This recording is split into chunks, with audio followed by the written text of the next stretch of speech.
Hi, my name is Mary Lynn from the Daniel Boone branch of the St. Louis County Library, and welcome to Science at Home, where we are going to explore a science topic and do some experiments that you can even do at home with things from around your house.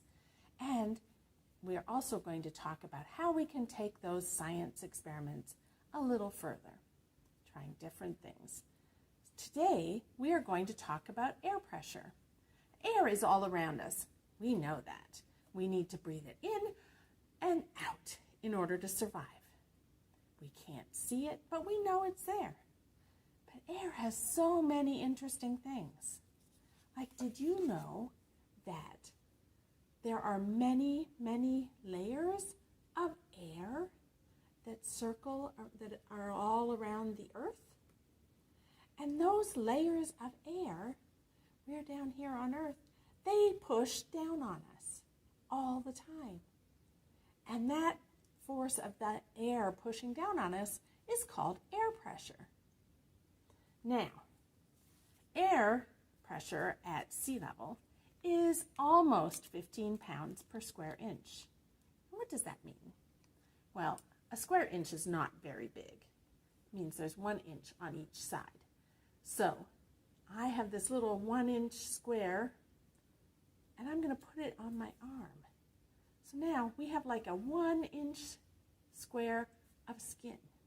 And on that 1 inch square inch of skin, we have almost 15 pounds of weight on it. That is like a gallon and a half of water, all pushing down. This is very heavy, all pushing down on that one little square inch of my skin.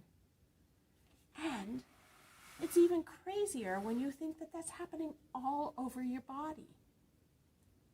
Now, we don't even notice it because it happens to us all the time. But that is a lot of air pressure. So, how can we learn a little more about air pressure and really see that it even is a thing? Well, I have some experiments for us to try. Our first experiment, we need a potato, something you might have at home, and a straw, maybe a couple of straws. Now, I am going to try and stab this potato with a straw. Are we ready? Here, let me try. I'm going to hold it from one end because I don't want to stab my hand, just in case. But I'm going to try and stab this potato. Let's see what happens. It is not going in. I just bent my straw up. Let's see. How could I use air pressure to help me with that? I'm going to try something different. I'm going to try it again this way. Let's see what happens. Oh my goodness, it went all the way through. Let me try that again. Let's see. Wow, it did it again. Look at that, all the way through. That is so interesting. We could make a porcupine or something out of this, couldn't we? I wonder what air pressure had to do with us being able to stab that potato. We're going to talk about that in a few minutes.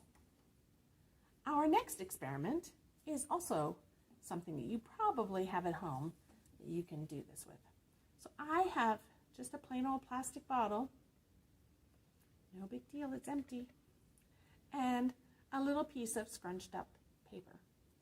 And I'm going to place this paper just inside the bottle rim. Can you see it? And I'm going to try and blow it into the bottle. Here, I'm going to tip the bottle so you can kind of see if it goes in. You ready? Here we go. 1, 2, 3. Well, that did not go in the bottle. It came flying out at me. Let me try that again. Oops, that one time it just rolled in. Okay, let's try again. I'm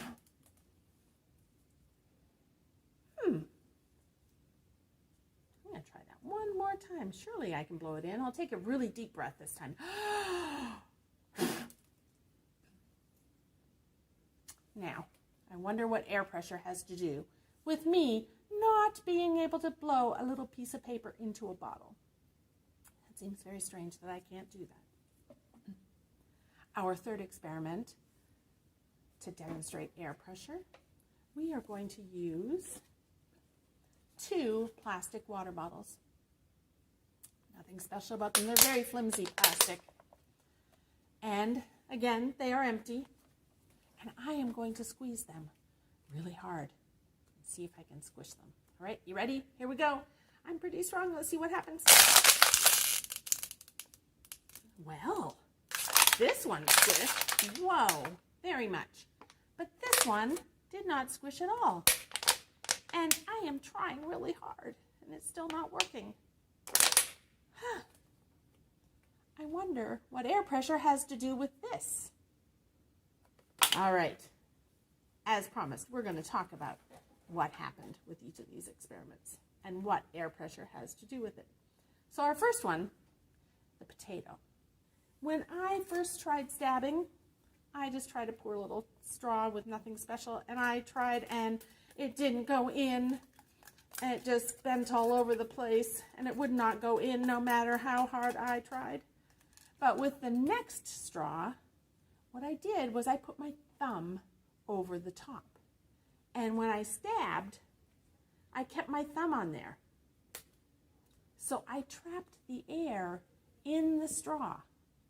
And all that air pressure that was in the straw gave the straw enough strength to be able to stab the potato. This one, the air could move in and out of the straw, and so it wasn't giving any extra support to this poor little plastic straw. But with my thumb over it, it gave extra strength. All right, our next experiment was the one with the bottle and the piece of paper. And when I tried blowing it in, the paper did not go in. It came right back out at me. When you blow air into the bottle, it already has air in it, so you're increasing the pressure, the air pressure in the bottle. And that just made the paper fly out. It pushed it out. All that air pressure from inside the bottle pushed it out. So that's air pressure in that one. And then our last one, with our poor little crinkled bottle and our not crinkled bottle, the difference was one had a lid and one didn't. So with this one, just like the straw that I didn't have my thumb over, the air can just go squishing out and there's no extra strength. But with this one, kind of like me putting the thumb over my straw, the lid kept the air in, and I'm trying to squish against all the air pressure that's inside the bottle, and I just can't do it. Pretty interesting air pressure is. All right, now what else did I promise you?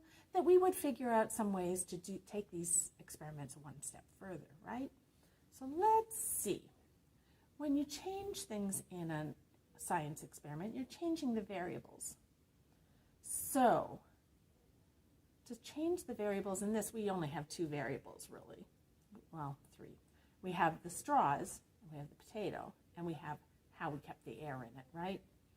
So if we change the straws and we use some of those little tiny straws that you use to stir coffee and stuff like that, they're tiny, tiny straws, I wonder how they would work.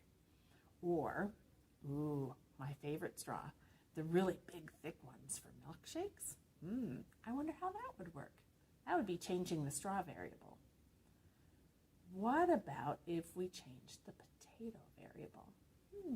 What could we change that to? Maybe we could try it with an apple or some other kind of food. Now make sure you have your grown-ups' permission to use food, because if you choose something that was going to be in your dinner, you might have a dinner with lots of holes in it. So be sure to check before you use the food in your house. All right, so that's the potato one and how you can take it steps further. This one, how could we change this? We've got 2 variables again. We have the bottle and we have the paper. Maybe we could change the paper. Maybe we could use some tin foil. Or I have a fun little puffball. Whoops, likes to roll. So a puffball, we could try that. Maybe a penny or something like that, something with a little more weight than these things have. So you could try all sorts of different things. What's the other variable that we could change? Oh, the bottle. So maybe we could use a bottle that has a bigger mouth on it. Or we could use a bottle that's just like shorter. Let's see. Does this one have? It does have a little smaller mouth too, but a shorter bottle. Would that make a difference? A longer, bigger bottle? Different size mouth. Let's see. Oh, we could use one of like a smaller mouth on a bottle, like the water bottles have. So there's all sorts of ways we could change the variables on that experiment. Now, this one, there's not so many ways we can change the variables because really we've just got the bottle. So we could try doing different kinds of bottles, but a lot of bottles are just really too strong to be able to squish even with their lids off. So you definitely have to find one that was squishable to try it. So maybe not so many ways we could take this one further. Anyways, that's our experiments about air pressure for today. Remember that science is all about asking questions and doing experiments to try and find the answers to your questions. So keep on asking questions and doing science, and I'll see you again another time on Science at Home. Bye.